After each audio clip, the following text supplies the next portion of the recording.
Pour vous confirmer vidéo, il faut qu'il y ait quoi? Réquisition d'experts. Toyebaki déjà que Kosala Mendengo Zomonala. Non, on était déjà au courant. Il y a vidéo Toyebaki. Toyebaki qu'il y a quelque chose qui se prépare.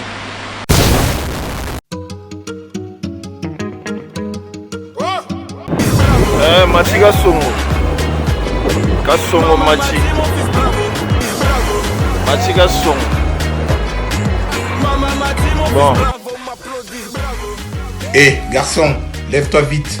Abonne-toi chez Mati Kasongo TV. Parle-en à ta copine aussi. Vite chez Mati Kasongo TV. Chenia, Ngouya. Mati Kasongo TV. Exceptionnel, l'homme qu'on appelle Mati Kasongo, Matkas, de longue date. Quand même, tu sais. Aïe.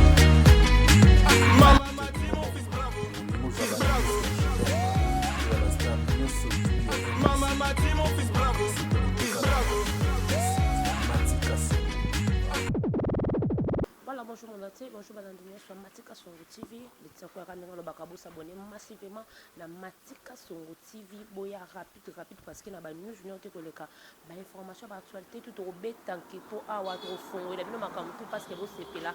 Le lot na pata Mati Kasongo TV na zabona mo sala nzambe monene prophète monene auto partage akane auto solo la kana o asala makam na ko banga nzambe ndete o mekempe to beta masolo na kombo ya pasteur yoyo prophète yoyo. Oh, bon, on partage le lot na Mati Kasongo TV to mekepe ko beta masolo o etali ba pasteur o etali évangélique o etali ba sala nzambe nyo surtout selon ba rimer o ezolekana selon ba actualité to mekepe to solo na prophète yo ya église évangéliste hein Prophète yoyo.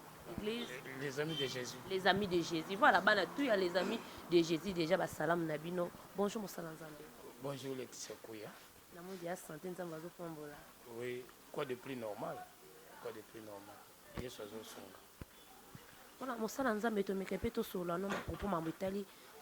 Bisno basala nzambe ba pasteur. Qu'est-ce qui se passe? L'autre monde a toutes les actualités et comme beaucoup plus ban nzambe ka basala nzambe ni mutu bozala devant ba makamon devant ba actualité wana pourquoi? Bon, questionner c'est une question de l'air. Ça a pris déjà du temps. Certaines bavures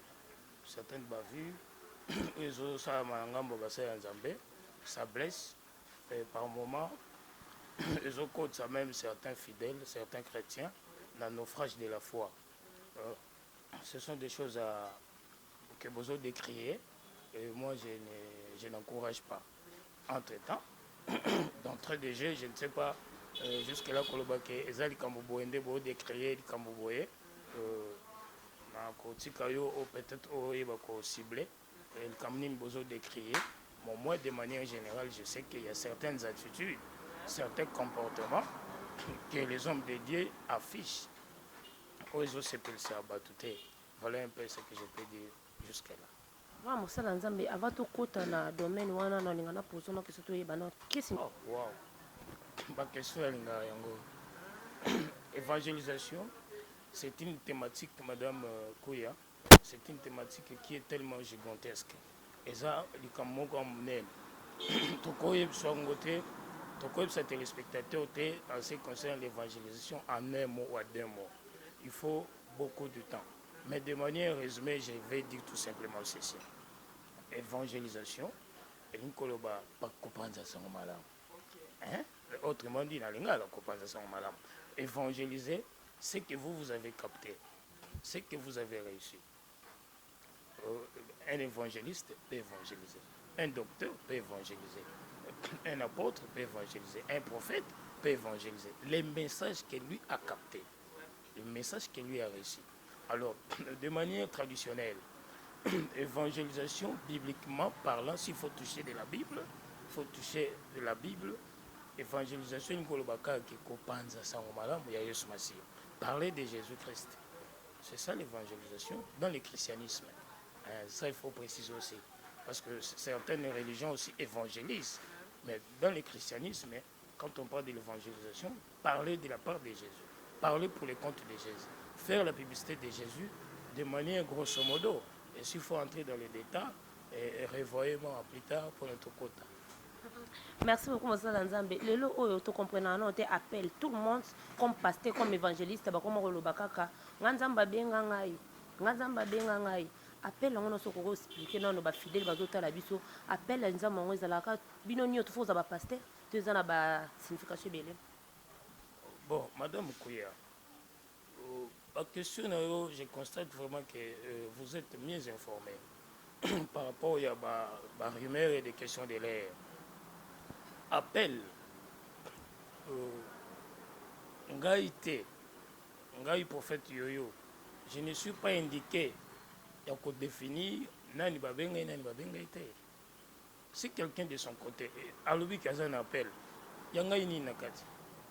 Yanga personnellement ni nakati, vous voyez, donc tout ce qui a l'objet que babengaye c'est bien pour ça msala yesu masia baye koli baye bisi yesu masia na mukanda yo dans le livre de Jean babi toyoki moko kuna asusa comme ça na kombo na yo Jésus le biboye celui qui n'est pas avec nous est contre nous, laissez-les travailler parce qu'il part de la part du Seigneur botika sa msala, vous voyez. Et ça passe si mutu zamba keli lokwa ngai lokwa yo pe basusu basanza mbo baza minene boyebi na biso mike makasi boyebi moko na biso alobake un tel n'est pas appelé, un tel n'a pas reçu l'appel, c'est très compliqué. Personne, je l'ai dit plusieurs fois dans l'émission et bande kono mususu mutute azaka parce que Jésus mutute azaka na Jésus lelo lobi libela azo bouger azo comme Jésus azoloba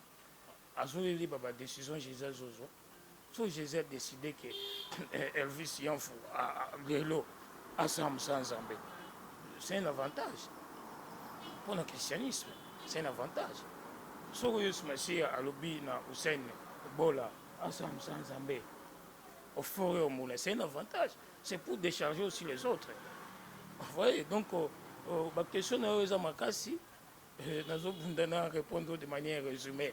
Appel est tout à fait naturel.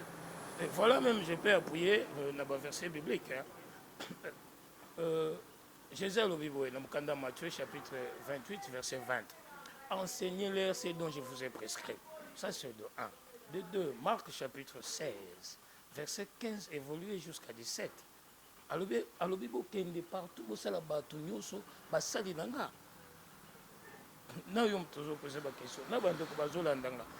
ne comprenez pas que l'intention de Jésus n'est que tout le monde devienne son serviteur. As l'évangéliste, à son malade, pour conquérir le monde. Parce que ce cas deux travailleurs, il y a sacerdoce. Ça, dans les 30, la population est dans le monde. La population, la concentration et la population. Où est-ce Kinshasa? Nous sommes à 12 millions d'habitants actuellement à Kinshasa. Le DCRP nous a révélé cela.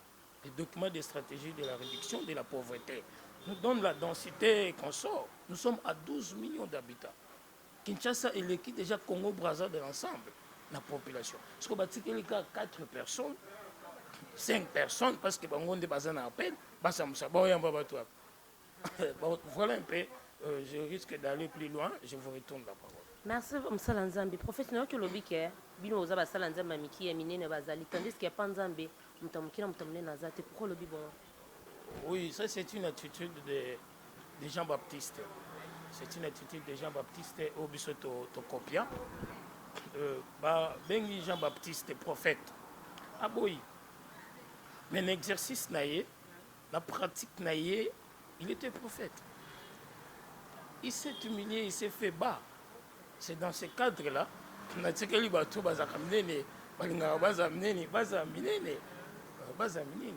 peu. Merci beaucoup, Monsala Nzambe. Différence ni no c'est la biso lelo na ba chanson chrétien ya kala ndenge ezalaka na lelo.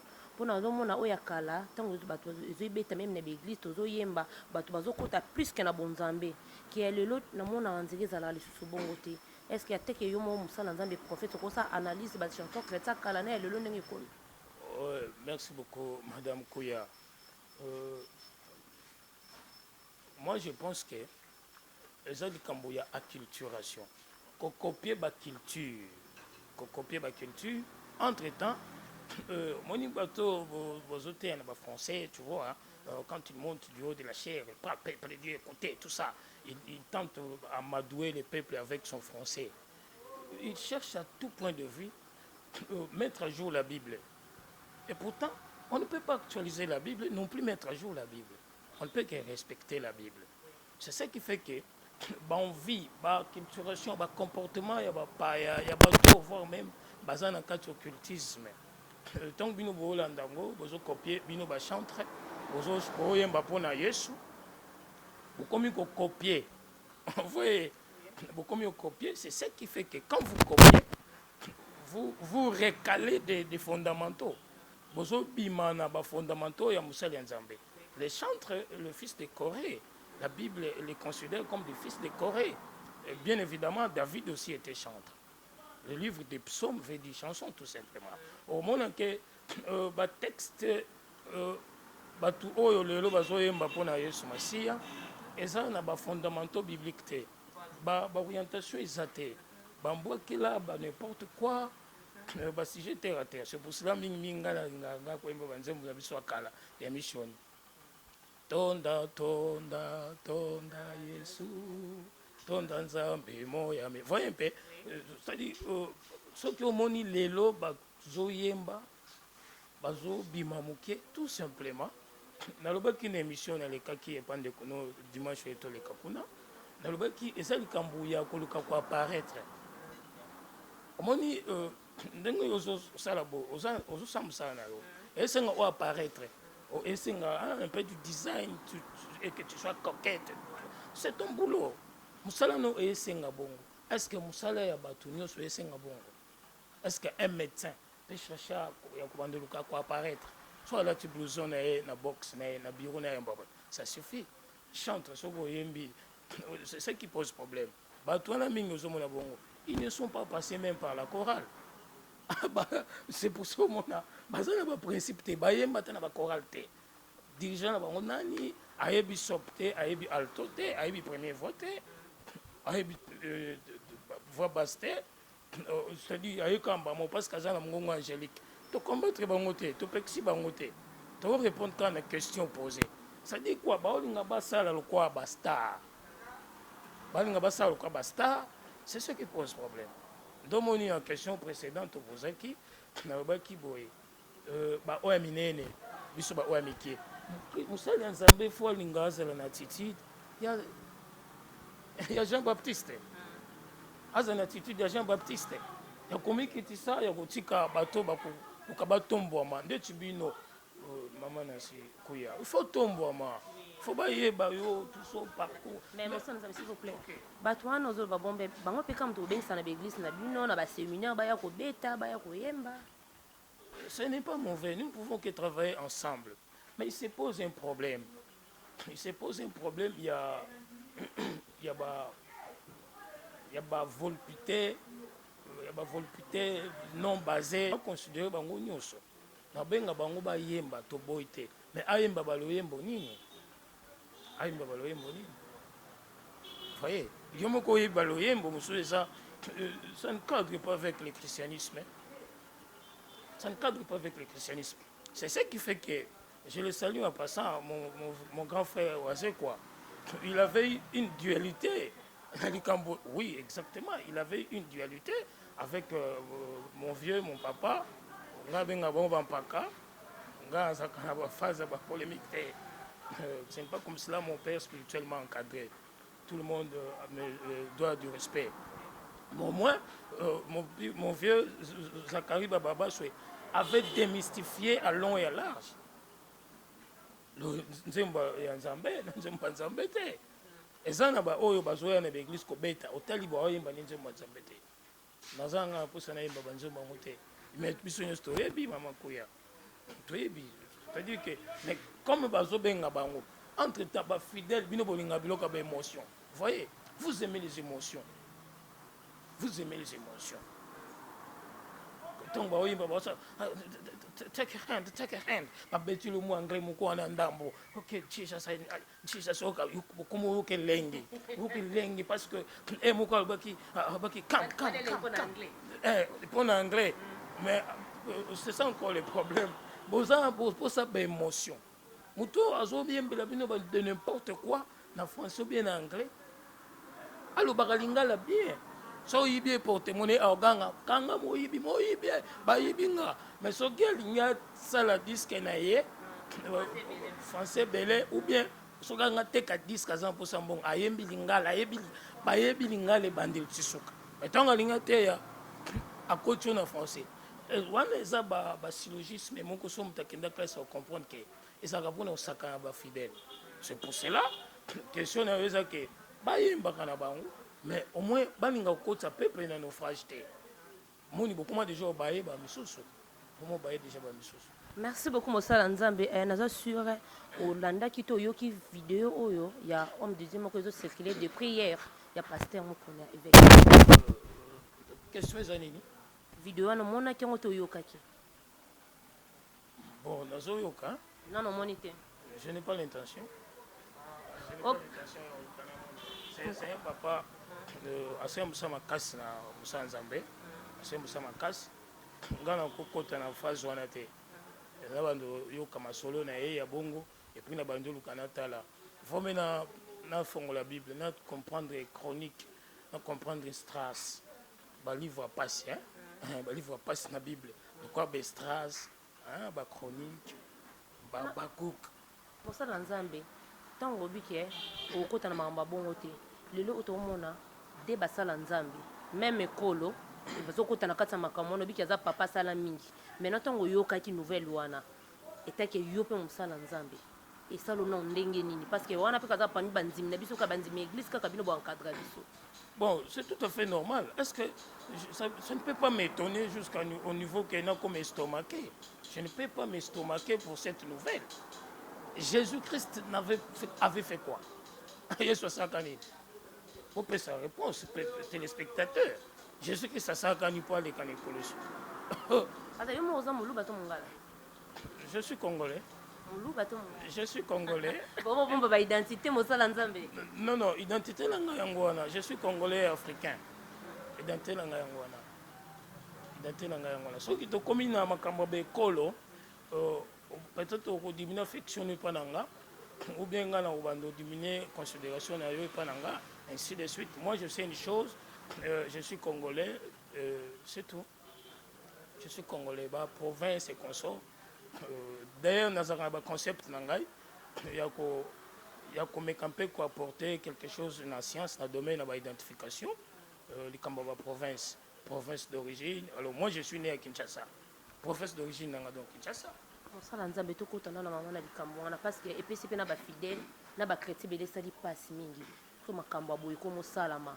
Nazoyeba te to benga nini parce que avec na temps de la fête romona banani ya Nzambe banani te ya Nzambe ce qu'on a oyeba te banani baza ya Nzambe banani pete baza ya Nzambe na ba venime comme koleka suba itali kaka mingi ba pasteur.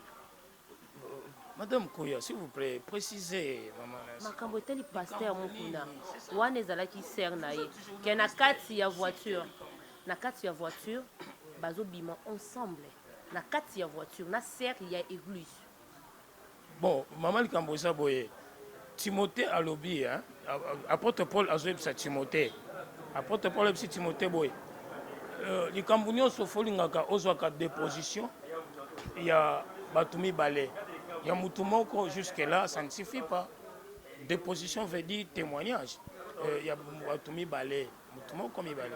Jusque-là. Est-ce que Oyoki témoignage moi Suana? C'est ça encore le problème. Parce que vidéo déjà, pardon, voice doit circuler déjà. Non, voice, ce n'est pas mauvais. Sur question de droit, sur question de droit, je signale cela parce que je suis juste en gestation. Je suis dans les études de droit. Sur question de droit, voice, photo, et ça acaba pièce de... Mais là, comment on appelle Mosala Nzambe, Kosala Makambo, bon, et puis la 4 voiture. Donc, le lieu comme le bébé qu'on met là, et que y a bien Mosala Nzambe. Yo au monde on ndenge nini nde tozo ko ba keza misu de tricage ba tu so ba ke non eza montage et que yo Mosala Nzambe ko ba so bo solo eza montage to eza tricage to eza payé. Madame Koya, je vous ai dit ceci. D'ailleurs qui rumeur est circulée. Sauf que Nathalie Ngote naza pour sortir Ngote parce que nous fona lukana tanga ba cook na comprendre le livre Bible que na bandulukana ça la banquette il y a ma solo de sens. Je sais que les autres sabino mais par moment bozolo ba boyoki ba bozana ba preuve na ba voice photo sur question de droit et ça va pièce de conviction té non des vidéos tout à fait c'est ça que j'ai dit binombula ndiango pona bo confirmer vidéo il faut qu'il y ait quoi réquisition d'experts. Je pense que les téléspectateurs, moi je ne suis pas informaticien de routine. Au moins, ceux qui veulent dire cette vidéo, il faut qu'il y ait quoi réquisition d'experts. Experts en informatique, il y a pas d'écrire réellement que l'image est collectée, est normal, est naturel. C'est alors que beaucoup confirmer. C'est alors que vous confirmez, vous se souciez, vous allez pas prévoir.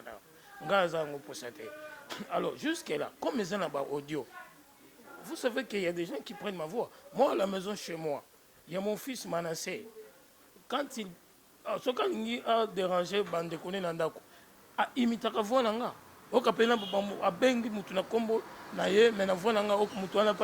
Oui, papa. Tu vois, voice, techniquement par là, je me répète, et ça, élément, il y a pièce de conviction. Timothée, apôtre Paul Aubin Timothée, et Bongi Moutou, ceux qui ont fondé aux témoignages, il y a Batoumi Balemisato. Il y a Batoumi Balemisato. Bozo moi la moisuana, au lieu de lukaye na voice, bo lukaye physiquement, vous posez ma question à répondre. C'est alors que vous allez faire les résumés. Entre-temps, à répondre. Bon, ça, ensemble, va résumer. C'est alors que vous allez dégager la solution. Jusque-là, moi, je ne sais pas y mettre un point de vue. Parce que le lot est tambour, le pasteur Moïse, comme pasteur Mukuna, le bipé coco zalayo. Marambaroto nous comme la Bible basala nzambe. Bozo soit dans la Bible. Bozo penser na ni. Monto comme n'attend de la fin ôté. Bon, je vous dis vrai. Parce que ça lui mentionne à pasteur Moïse Mbiye. Je ne pouvais pas le dire devant la télé. Mais les enfants de mon église, quand ils vont me suivre, ils vont dire que papa a dit la vérité devant la caméra. Nous avons eu le temps de prier pour Moïse Mbiye. Moi, personnellement, je ne sais pas avoir l'intention de contacter physiquement Moïse Mbiye. Mais parce qu'il travaille pour le compte de Yoshua. Les Kambabon est comme lié. Tout le monde yango bolobi ezamabe. Mais ngana yaki ko sambela pona Moïse Mbiye. J'ai eu le temps de gêner mes enfants témoins. Na temple na tinda ba sujet de prière. L'église, les amis de Jésus chez moi. Berthe Djonga Motunanzambe a des preuves. Il y a des témoignages. Na tinda ba sujet de prière tout sambela pona Moïse Mbiye. Alors pour n'a même pas comme on connaît consort. Sur le cambo comme il bango. La Bible me dit que les forts soutiennent les faibles. Ceux qui ont manifesté faiblesse, il n'est pas Dieu à manifester faiblesse. Qu'est-ce que nous, si réellement nous sommes chrétiens, quand quelqu'un a trébuché, quand quelqu'un fait du mal, question est à soutenir, au lieu d'exposer. Laissez les antéchrists nous sacrifier. Mais entre nous chrétiens, s'il faut sacrifier nos frères, nos sœurs, moi, je n'arrive pas à comprendre. C'est du banc d'enduit. Je ne digère pas cela. Fidèle va retenir à propos de le pasteur. Madame Nancy Kodia, Kouya, s'il vous plaît. Notre Ibsoboye. Pas fidèle, Nabiso Bassanzambe, Toyebi Bible Malam. Ceux qui ont Bible était, mais ils sont là à Jésus. Qu'est-ce que Jésus avait fait? Qu'est-ce que Jésus avait fait pour qu'il soit sacrifié? La majorité avait délaissé Jésus. Jésus avait une petite une frange de population. C'est consort. Pour dire que ceux qui comme il faut s'attendre à battre.